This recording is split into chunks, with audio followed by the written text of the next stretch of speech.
Ny mpahay mozika manokana dia mametraka hoe tanindrazanay malala Rangadona, dia misy ifandraisany betsaka amin'ny La Marseillaise, ny hira-pirenena frantsay.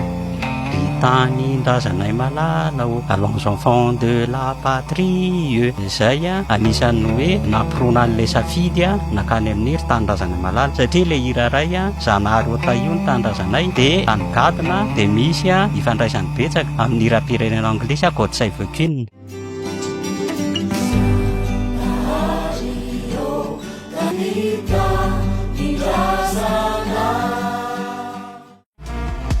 Tsy mampitovy an'ilay hevitra dia izao, misy ny olona avy eto ampovoantany, ny avy eto Imerina nanana ny atao hoe firenena talohan'ny fahatongavan'ny fanjanahantany frantsay, ilay natao hoe fanjakana malagasy, dia efa nanomboka tany amin'ny radama voalohany ny sainam-pirenena, izay nisy ny loko mena sy fotsy. Rehefa tonga ny atao hoe namerenana ny fahaleovantena, ilay loko amin'ny fanjakana malagasy tany amin'ny taonjato faha sivy amby folo ve no raisiny, iny ihany no avadika ho sainam-pirenena ho an'ny Madagasikara, izay firenena efa repoblika aleotena Tsoatsy. Ny avy any amin'ny faritra moa zany nisy ny tsy nanaiky an'izay hevitra izay, dia ny atao hoe nandravina an'ilay izy dia ny Filofy Hilbert Tsiranana. Filofy Hilbert Tsiranana no anisan'ny nanolotra an'ilay sosokevitra hametrahana ny loko maitso, satria ho an'ny Filofy Hilbert Tsiranana ny loko maitso dia mampiseho an'ilay atao hoe firaisam-pirenena. Teo zany ilay atao hoe loko mena sy fotsy izay efa